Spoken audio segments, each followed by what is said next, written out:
د حضرت یونس علیہ السلام متعلق دو سلور خبر میں 13 جمعہ کے درته ذکر کړي ماوی قوم الله توت او الله ته چغه والنو الله پاک د قوم توبه قبول کړه راغلی عذاب د قوم نه الله لرکو فلولا كانت قرية آمنت فنفعها إيمانها إلا قوم يونس اللہ قرآن شریف کے فرمائی چھ پا کم کلی دا اللہ عذاب راغلے دے ما دا اغا کلی نا عذاب بیانا دے واپس کرے پا عادیانو عذاب راغی تباہ میں کرے پا سمودیانو عذاب راغی تباہ شو دلوت علیہ السلام پا قوم عذاب راغی تباشو فرعون او داغ پا لخکر عذاب راغی دیر چغی والے خو چغو کارو نک تبا مکلل صالح علیہ السلام پا قوم عذاب راغی دیر چغی والے خودما پہ رحم را نغی رحم میں پیو نک او تبا مکلل صرف د یونس علیہ السلام قوم چه ما تا چغی والی و توبه و استلا ایمان رولنو ما معاف کلل ما دا تا 13 جمعہ ویلیو دین دا معلومی گی دا اللہ عذاب اسے نرازی مونگ اللہ خپکنو اللہ غصہ شی دا اللہ رحم پخپل غصہ غالب دے کم دے کہ دا غصے و دا رحم مسئلہ راشی اللہ بیا غصہ نکی اللہ رحم کئی ومونگا اللہ دیر خپکو دا اللہ فرشتے خپکو دا اللہ کائنات خپکو دا کائنات خیرے کئی بیا مونگتا دا زمکا مونگتا خیرے کئی چی ظالمہ پما ولی گناہ کے دا اونے بوٹی مونگتا خیرے کئی چی ظالمہ زمان لاندی ولی خودے خپکے او دا بوٹی دا ٹولو باندے چی دا عذاب رازی زمونگ دا وجہ رازی دو جاری خدای تا نو یو کلی چه عذاب راشی یو قوم عذاب راشی پکار دی چه دی اللہ تا رجوع کی او دی استغفار ہوئے وما کان اللہ لیعذبهم وهم یستغفرون اللہ وچه سوک استغفار کئی ومانا بخن اغواری وما فی اغواری دانا تباکو مونگ استغفار نشوید مونگ دخلینا دا نشوید سے کہ اللہ ما معاف کا گناہ کو معافی نقوارو زیادتی کو پا مخلوق معافی نقوارو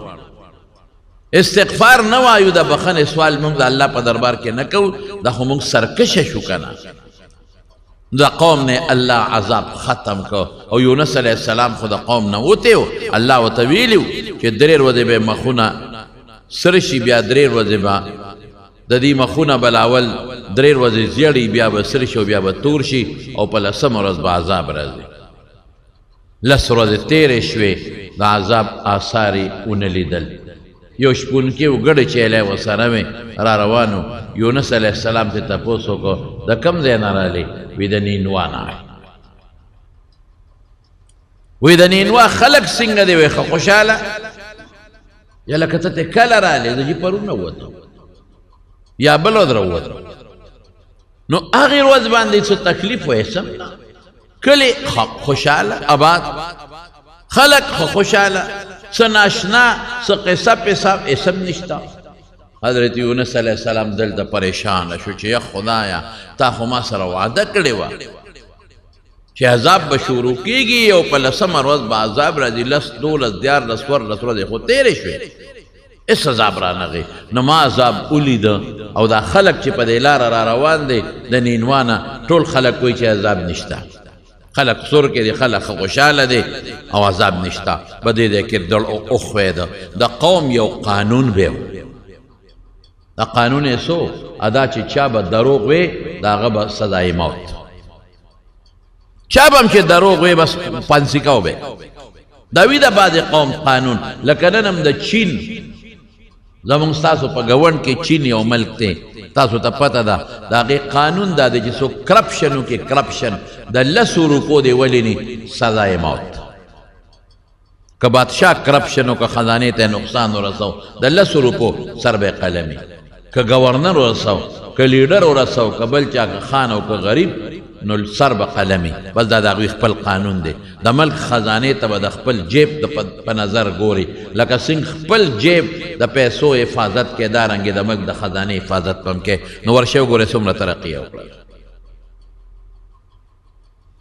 څوک خو د حکومت 60 روپۍ ووایي، څوک خو د حکومت 10 روپۍ ووایي، څوک خو د حکومت د احکاماتو یو منټ نافرمانی وکړي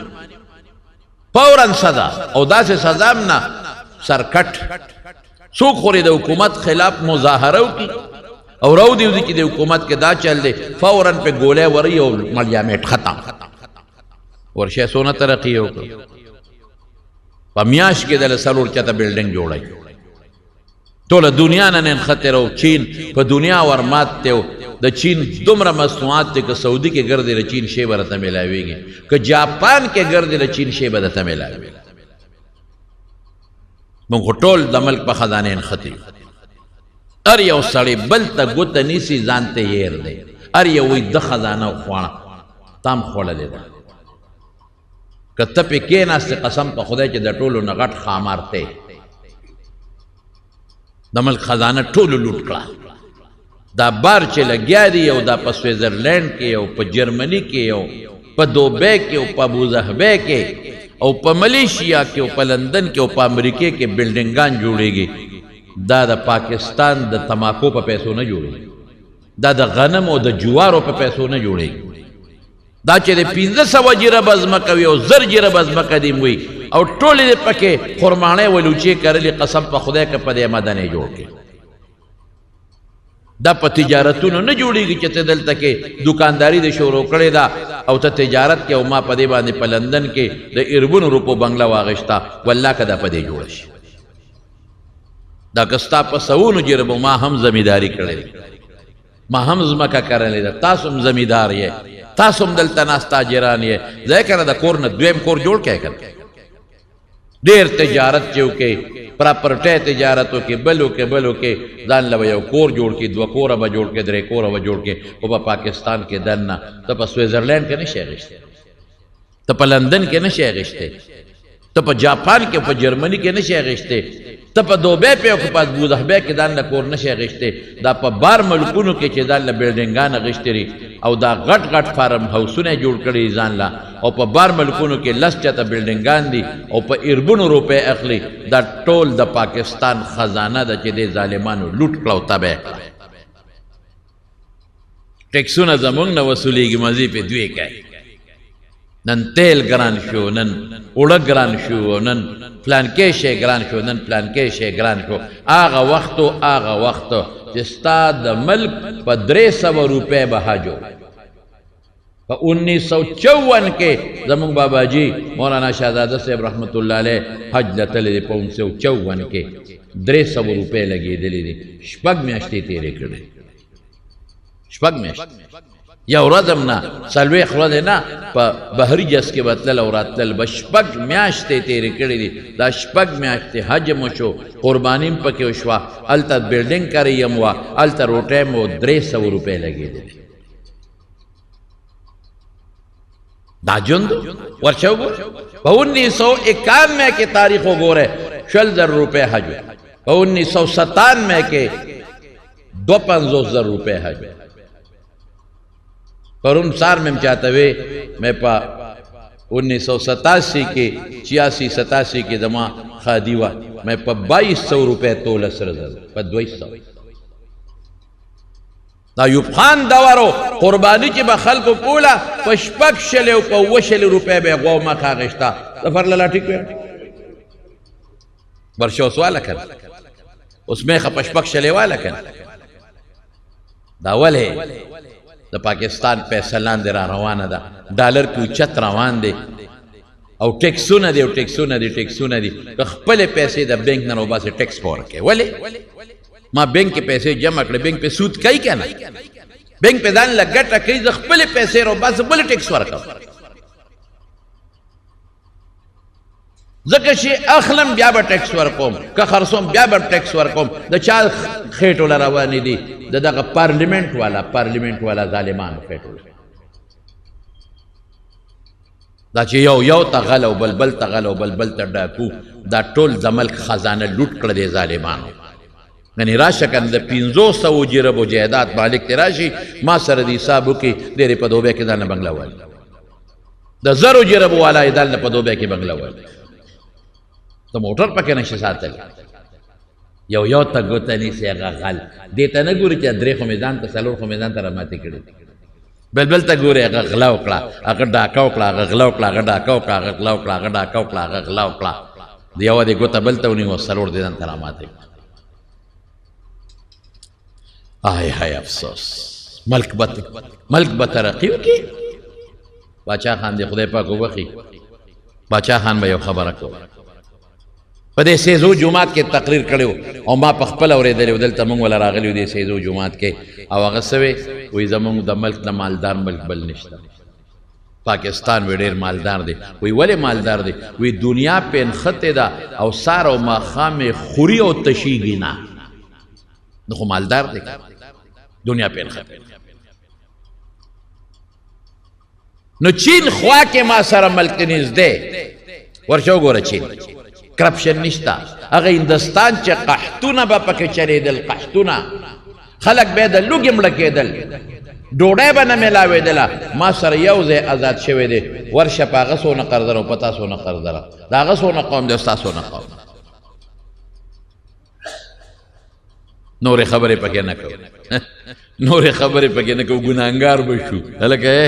ګناه به مو شي ګناهګار به شو بشیر جانه ته پکې څه وایې څه ناتونه پکې وایه که نه ظالمه ګناهګار به شو نو خبره مې دا کوله چې د هغې قوم دا قانون و چې چا به هم دروغ ووې سر قلم یونس علیه السلام دلته سوچ کې پرېوت چې الله سوچ اوس خو واپس نینوا ته نشم تللی که واپس لاړم نو ما ته به خلک وایي مونږ ته دې دروغ ویلي چې په 10مه ورځ به عذاب راځي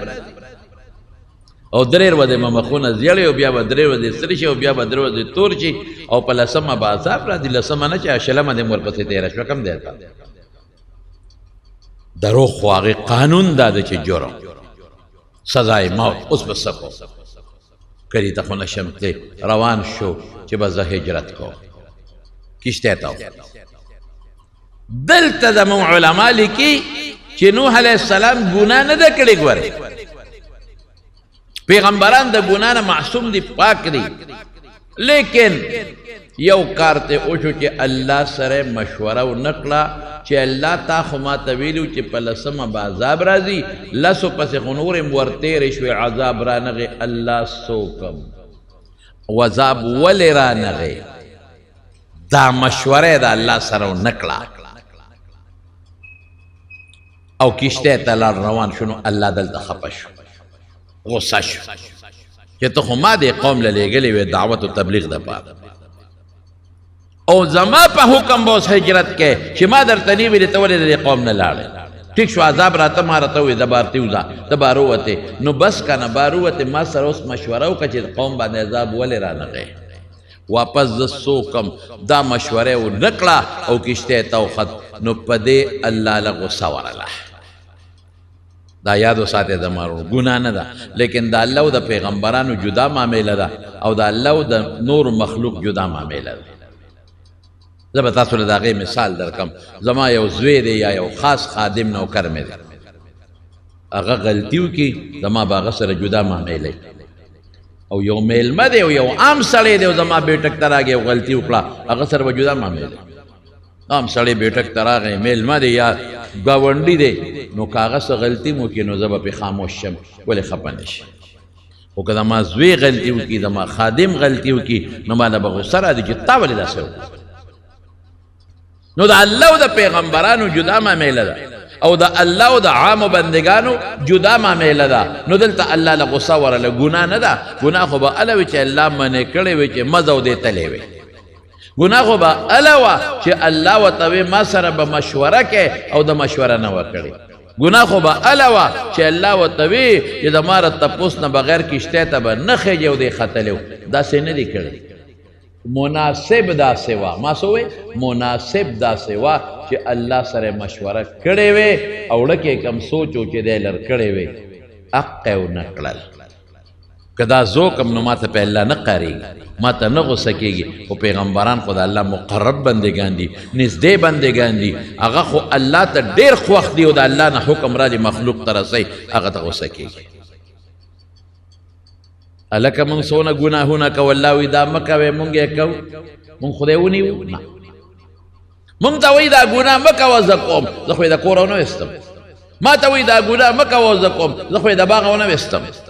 ما ته وایي دا ګناه مه کوه او زه کوم زه یې نه د باغه وویستم نه د کور نه نه د وطن نه او آدم علیه السلام ته ویې ګوتې مه ور وړه هغه یې وړې هم قرآن شریف کې الله فرمایي فنسیه د آدم نه هیر شو ولم نجد له عزما او څه پخه اراده نه و یېرې وه او هغې د باغه را جنت راویسته کړه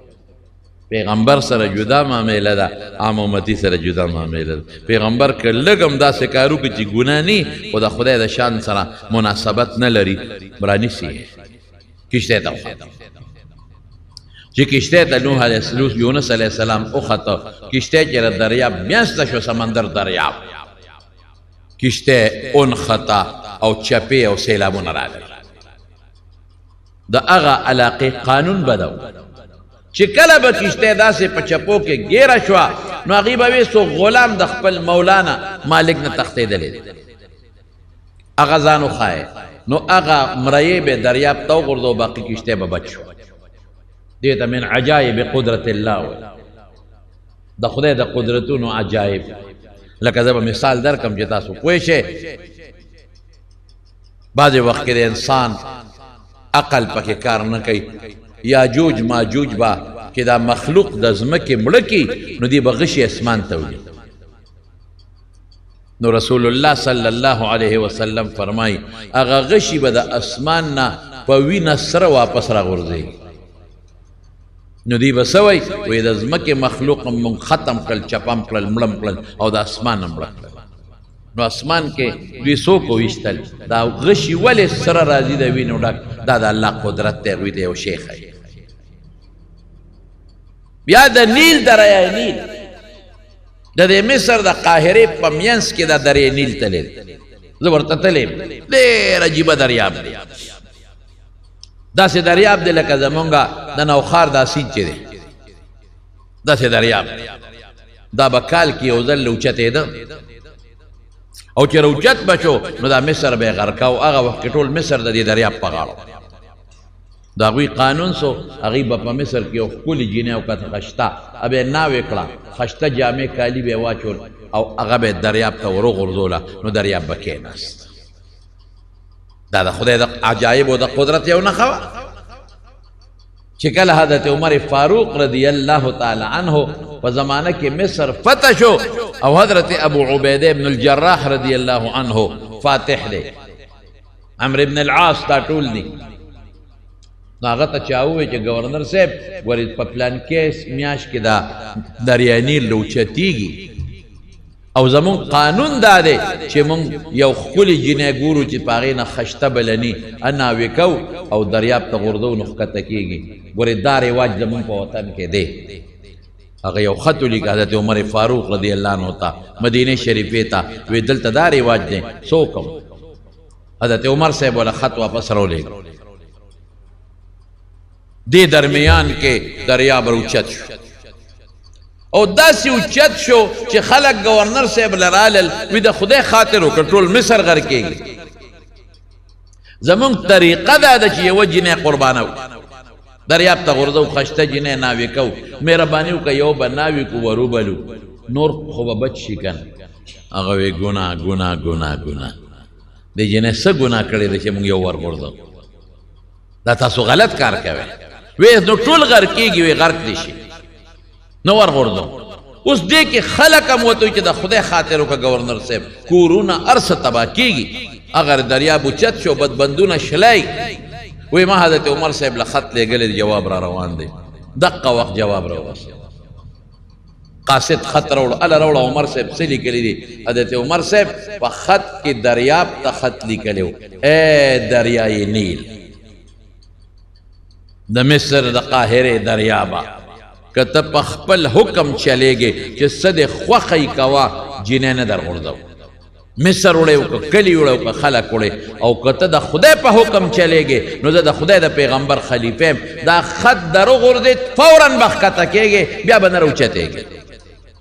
گورنر صاحب خط راواغېست او خلکو خندل چې خط به څه وکړي چې خط یې سینګ دریاب ته ور وغورځو دریاب چې هغه لاندې تللی دی تر اوسه پورې نه دی راوچت شوی بعضې څیز وي د انسان د عقل نه بار وي د الله ناشنا او عجیبه قدرتونه الله خپل قدرتونه ښایي دغه ځایم کشتۍ په دغه شوه په اوچته او در اخلاصېږه او چپې دي او بم ورکې ورته وي ګرداب چې ورته وي د دریاب مانګي چغې کړې وی خدای مه بخه هر څوک چې دی یو غلام د خپل مولانا تښتېدلی اله ځان وښایې ګنې ټوله کشتۍ غر کېږي که چاته معلوم یې غلام ادې ځان وښایي یو بل وښایې چې یو ورولو چې کشتۍ بچ قانون داسې قاعده دا وه د خدای ناشنا قدرت چې هغه ګناه کړ حضرت یونس علیه السلام پوه شو وایي دا خو زه یم هغه کس چې الله سره مشوره نه ده کړې او را تښتېدلی یم وایي زه یم زه ما ور نه ته نشې کېدی هغې پېژانده ته خو ډېر نیک سړی ستا دا مخ نه شغلې ښې ته ښه سړی ته نشې کېدی قراندازي کوو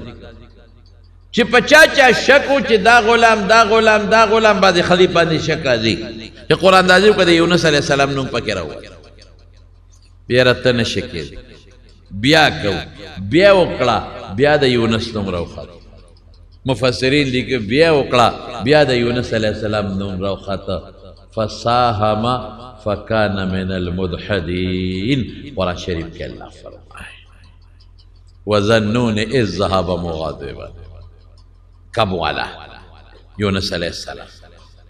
اوت غصه دی قوم ته چې زما قوم زما د رب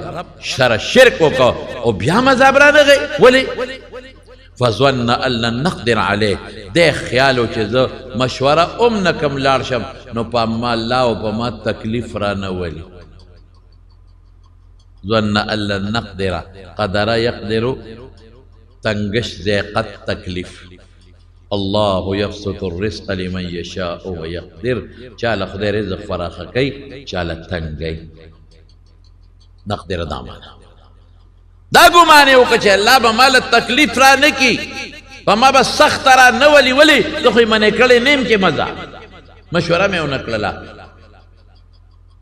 نو څه چلو شو فنادا فی الظلمات ان لا اله الا انت سبحانك انی کنت من الظالمین فساهم فکان من المدحدین دریاب ته ور وغورځو او څوک وایي په خپله چې تاسو ټول غرق کېږئ ما ته ځان معلوم دی زه د نه ووتم د کشتۍ بچ کېږي په خپله یې وټو فالتقمه الحوت وهو ملیم قرآن شریف کې الله وایي یو غټ کب ته الله حکم وکړه الله شا به ځان ور رسوه چې دې نه غرق نشي هغه خوله وازه کړه او یونس علیه السلام الوقت تیر که فالتقمه الحوت کب تیر کشتۍ بچ چې کب تیر که ورکی په دریاب کې چکر سمندر دریاب کې ښه مضبوطې چکرې وله ورکړئ بعض علما وی 15 ورځې د کب په ګېډه کې او څوک وایي یو څو ګینټې و څوک اوور ورځې یادوي او بعض مفسرین 40 ورځې یادوي 40 دن د کب په ګېډه کې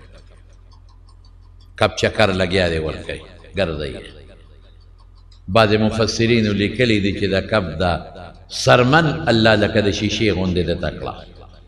چې د دریاب دا ټول ارسو وي دا حیوانات وي دا چکر یې او ما خو تاسو ته تیر ځل ووایي چې بعضې کبان په دریاب کې غټ کبان هم شته غټ غټ کبان دي پکې صاحب ما یو تاریخ لیکه دا میانو کبانو متعلق نو دا دوه قسمه کبان دي په دې دریاب کې غټ یو ته شارک مچھلی وای یو ته ویل وای دا ویل کب یو 150 ټنو پورې وي 150 ټن او د اوږدواله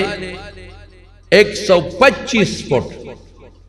یو 150 فټه دا اوږدي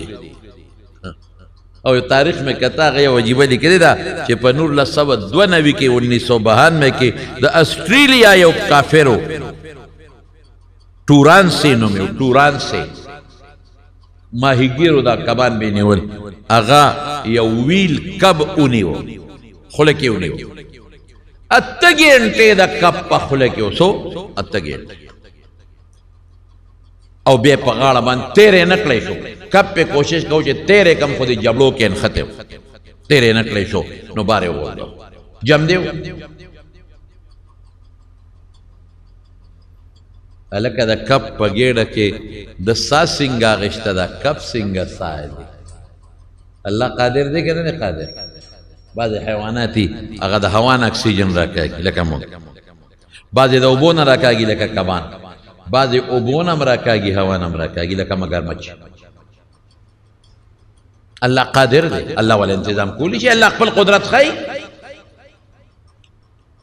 لګیا دی چکرې ورکوي دا کب خو الله کب ته حکم کوي د کب سرمن ته حکم کوي چې دا ستا د خوراک دپاره نه دی دله لږه سزا ورکوم د ما سره مشوره ونه کړله دا ستا خېټه د لپاره جیل دی جیل چکرې ورکوي لاندې بوځه ورسوله خې لاندې کا خې لاندې ورسوه دا ډېر تیز رفتاري ده د میان ما یو تاریخ کته هغه کې لیکلی چې یو کب دی چې هغه افریقې چې کم ځنګل دی نو الته د افریقې ځنګل کې د خوراک دی بل ځای نشته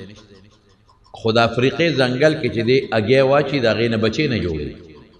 هغه ټمپریچر نه پوره کوي او د امریکې چې سره خوا کې کم دریاب دی نو الته ټمپریچر پوره کېږي خو د خوراک نشته وی د دې په منځ کې زرګونه 2.5 دي که څه یادی کیلومیټر مزل دی د روزانه دا 2.5 کیلومیټره 2 چکرې وکړي هلته لاړ شي د افریقې دریاب له خوراکو نو بیا 2.5 کیلومیټره د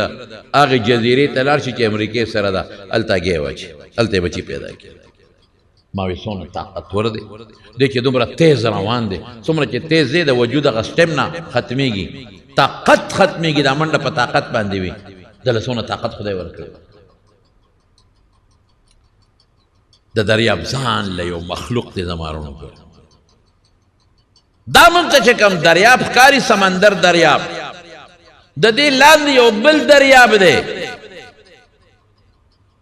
1400 کاله مخکې رسول الله مبارک فرمایي 1400 سال مخکې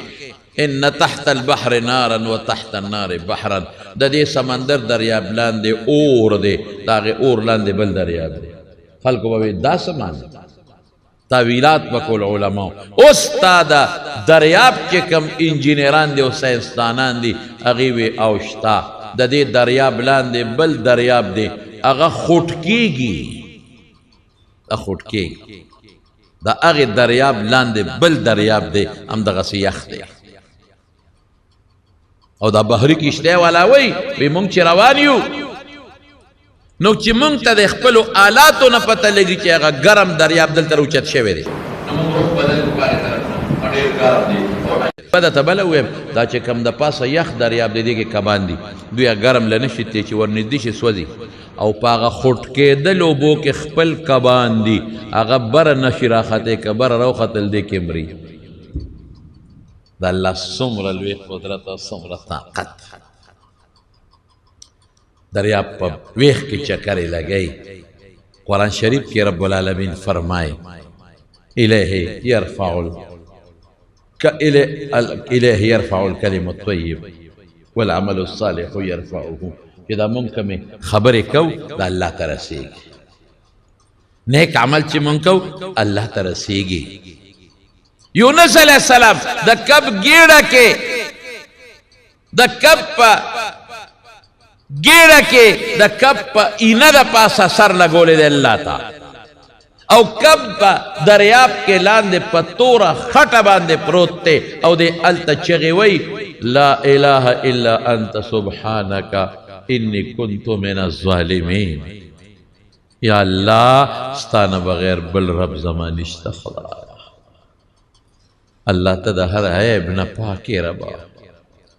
مازان سر زیادے کڑی کہ ما تاس سر مشورہ نکرو دو کشتے تا خطا لا الہ الا انت سبحانک انی کنتو من الظالمین. او پڑے راجزے او پسلگو دا کپ جگر باندے بعض مفسرین لکا خازین لکلی دی تندے لگولے دی اللہ تا چگے ہوئے التا چکم فرشتے دا اللہ دا عرش نتاو دی دا اللہ دا عرش نتاو دی اغی اللہ تاوی اللہ یو دیر دا جزے آواز را روان دے اللہ سوک بے کس دے بے سوک دے دا سے معلومی گی لکا چی چاولا پا دے مرے زور کڑی وی او چارانی ولی وی او بیام تا تا چگی وی اللہ سوک چی دے خدا دا سوک دے اللہ کم زیدے پروردگارا دیر پا بے کسے او بے دردے باندستا تسبیحات وی چگی را روانے آواز نا پتہ لگی آغا دینا سوک آواز کئی دا بدماشید آواز نا پتہ لگی او دا غریبے او دا جزید آواز نا پتہ لگی او دا روان دی اللہ دا سے زی کمستا نم سوکلی خدایا دا کچی چا مرین سوک نیولی او تا تا چغی ولی دیر بے کسا بے سوکا ار سوک چی دی خدای دیر بے کسا بے سوکا دی رب دا با سوکوی اللہ وی دا زما پیغمبر زما بند یونس دی یونس مارا نیولی او دا کب گیڑا کمی والا جیل جوڑ کردی دی او دے وقت کی دا پلان کی دریاب پا ویخ کے کب پا خطا پروت دی او دخپل تندے دا کب پا اینا لگولی دی وما تا چغی وی دا سے وقت ما یاد ہے لا الہ الا انت سبحانکا یا اللہ ستانا بغیر بل رب نشتا ستانا بغیر بل خلاصہ ان کے نشتا اللہ ستانا بغیر بل حفاظت کا ان کے نشتا سبحانکا دے لازمی مانا کو اللہ دا ہر عیب نہ پاکے تاکہ عیب نشتا خدا ہے انی کنتو من الظالمین زیادہ ماں کردے التا لگیا دے چغے ہوئے یونس دے فرشتو چغے کڑے اللہ تا یا اللہ معاف کا خدا ہے دا سے وقت پہ انسان سرا دخپل زان غمی اور دا وقت دے استاس تسبیحات ہوئی اللہ معاف کر اللہ سو زمارونو خدا دیر رحیم دے دیر صبر کئی کچھ کلا غصہ شکنا دا خدای دا غضب سرام سشی برابر ندے بیا زما رب سوئی فلولا انہو کان من المسبحین للبس فی بطنه الى یوم یبعثون کچرتے دا زما دا تسبیح نوے کہ زما پا علم کے سمر زمانہ دا سمر اغی پورے با دے دلب مم جون ورکڑیو او دے قبل با مم ورکڑیو تر دا اغیر وزی پوری با میں جم دے ساتے لیو چی دا قبر نا خلق پاسی او دا با طول عمر پا دے جیل کے پروت و زما تسبیحات شورو نو اللہ کب تا حکمو کا ضرب زبارتو دے غاڑا کی غرزا فنبذہو بالعراء یو خالی میدان کے غرزا معاف کا اللہ تکلیف وقت کے پتاو لگے دا چھے اللہ یاد کا چھے جیل کے پروتے اللہ یاد کا فریادوناو کا چھے پا مصیبت کے ان خطے خپل رب یاد کا چې پریشانی را لخپل رب یاد کا، چې بیماری را لخپل رب یاد کا، چې غلطی دی وکړه والله رونه ول خپل رب یاد کا. بغیر د خپل رب نه قسم په خدای که زمونږ بلا سرای زمارونه ګوري، نه به د زوی پکار شي،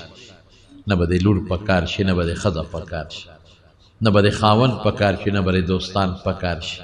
نه به د پیسه پکار شي، نه به د کلاشنکوف پکار شي، نه به د ځمکه پکار شي، نه به د بادشاهي پکار شي. که پکاریږي دی زما خپل رب به زمونږ پکاریږي.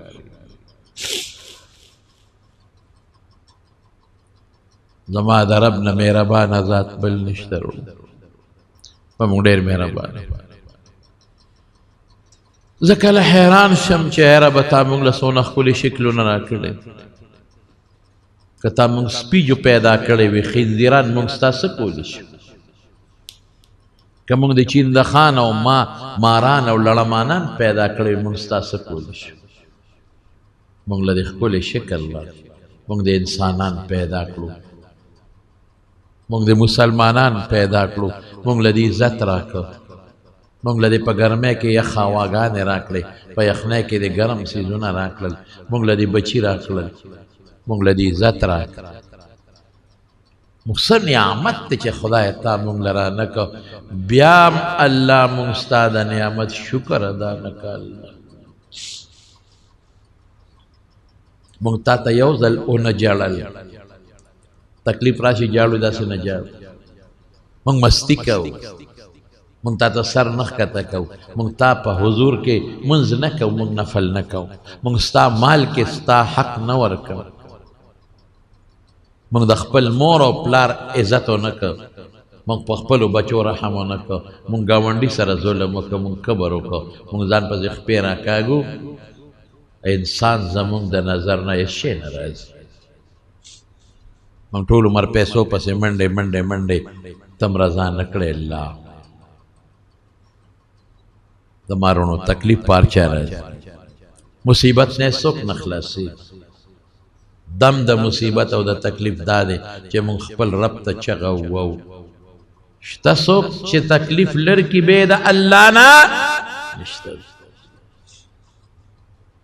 وَإِن يَمْسَسْكَ اللَّهُ بِضُرٍّ فَلَا كَاشِفَ لَهُ إِلَّا هُوَ. الله وی تکلیف زراولم ختموم زه ګورې، بل څوک نشي ختموم. الله وی چې ډاکټر مفهوم دی داسې چې ډاکټر درته وایي ځه کور ته، بس بابا کور ته وړه. لا علاج دی، رښتیا ووایه، لا علاج بیماری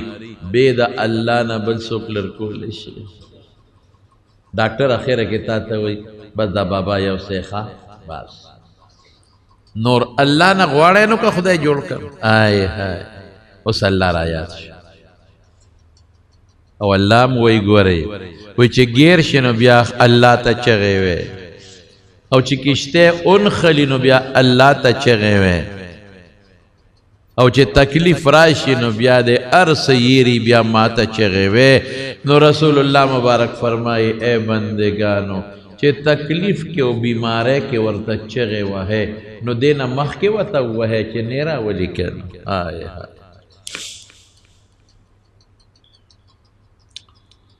دا وظیفه به د نن نه پس ټول کوئ که خیر انشاءالله. لا اله الا انت سبحانک انی کنت من الظالمین. روزانه یو سل کرته وای الله خوشحاله. دې نه زیات هم ویلی چې 200 کرته، څوک یې 1500 کرته وي. هر څومره چې ځان له یو نصاب مقرر کې کم از کم سل کرته. لا اله الا انت سبحانک انی کنت من الظالمین. او ځکه یو تجربه وکړئ چې کله درته ټینشن راغی، تکلیف راغی، مصیبت راغی، 9 کرته وایې فوراً به ختمېږي. الله به مدد کوي، یقین ساته. په خدای قسم چې زما رب ډېر مهربان دی. ما ته وایي داسې وکړه نو موږ نه کوو که نه مړه موږ څه بې خونده یو که نه، موږ د خدای د رحمت نه لرې یو که نه، موږ ځان د خدای د رحمت نه لرې کوو، سر لرې کوو. ما ته چل ښیو که داسې یو نه څوک کړل ما ورسره دا چل وکړه، قوم استغفار ووې ما بچ کړل. تا ته وایي تم داسې وکړه که نه د خدای زما بنده. آی هاي نو الته څه چلو کړ الته په الله پاک د فانبتنا علیه شجرة من یقطین د کدو بوټې په د پاسه خدای زرغون که وجود یې کچه شوی بوټې په زرغون شو او یو ځنګلي چیلی بعضې علماو لیکلي اوسه هم ځنګلي چیلی ده اوسه به راتله هغې به پی ورکول چې خدای دې مدد کوي بیا داسې هم کوي نو چې پی به یې ورکول چې وجود یې ټیک شو هغه کچهوالي وجود یې کچه ختم شو کدو وچ شو اوسه یې رانله نو دی په جړا شو الله ولا فرشته راولېږله جبریل علیه السلام ولې جاړې دوه ملګري مې نن چې اوسه هم رانله و کدو وچ شو نور دی وی پاسه پس نینواته ځه زه نینواته وی نینواته څنګه لاړ شم وی تا پسې ګرځي او الته کې یو شپونکي بیا راته یونس علیه السلام یې وپېژن چې دا خو هغه پیغمبر دی دی خدای ښه کړی وی څه صورت حال دی وی نینوه والا ټول مسلمانان دي تا پسې ګرځي ایمان یې راوړی دی چې زموږ یونس څه شو د هغه پسې ګرځو لاړ یې نینوه ته قوم ورپسې راغی بویې فارسلناه الى 100 او یزیدون ما تېره جمعه درته وی 1,00,000 کسان کم و بیش هلته لاړ قوم خدای مسلمان کړو ښکلی ژوند یې ورسره تېر کړ موږ باندې خو ځکه عذاب رانغی چې موږ خدای ته چغې والې استغفار مو وکړو بیا ډېر ښکلی ژوند یې د قوم سره تېر کړه دی نه پس د پیغمبرو او قوم سره ژوند تېر کړ او مولانا شاه عبدالقادر رحمت الله علیه لیکلی دی په خپل تفسیر کې چې نینوا کې دی وفات شوی دی بعضې علما وایي چې نه نینوا هغه عراق سره علاقه ده او بعض علماء وی چې نه دا غځای نه بیا تللی دی او فلسطین کې یو علاقه ده حلحول ورته وایي الخلیل یو علاقه ده اوس هم الخلیل شته هغې سره خوا کې هلته کې د دفن دی او د پلار قبر یې د متا د پلار نوم متا یونس ابن متا د پلار د قبر سره خوا کې وي قبر دی کې موږ د څه عبرتونه راغلل یو خو چې د الله نافرماني کې د خدای عذاب به راځي دویم دا چې استغفار کې او خدای ته وجاړې او چغې وې عذاب به اوچتېږي او دریم خدای خپل قدرت ښیي چې ګورې پیغمبر را نیسم نو ته راته سئ او د لا اله الا انت سبحانک انی کنت من الظالمین فضیلت یې درته وښیه او بیا درته ښیي چې زه د ما دومره طاقت ته چې زه دې بچ کوم نو بل څوک دې نشي ما نه قبضه کوله د اوسې په ذریعه او د کدو د پاڼو په ذریعه له خدای دوباره ژوند ورکړي قوم خدای مسلمان دا موږ لرو عبرتونه نو خدای دې په موږ عذابونه نه راولي که رالل نو موږ به خدای ته استغفار به وایو ښه استغفار او لا اله الا انت سبحانک انی کنت من الظالمین به او دا به عقیده ساتو چې خدای تکلیف راوستونکی هم دی او لرې کوونکی هم دی د خدای لوی طاقت ته الله پاک دې زموږ ستاسو خیر او برکت نصیب کړي الله یې زموږ په زړه کې خشوع خضوع پیدا کړي الله یې زموږ په زړه کې خپل رب سره د زړه مینه نصیب وګرځي د خپل پیغمبر سره او د دین اسلام سره د زړه مینه نصیب کړي الله یې د هر قسمه پریشانو آفتونو او بلیاتو نه په امن کې وساتي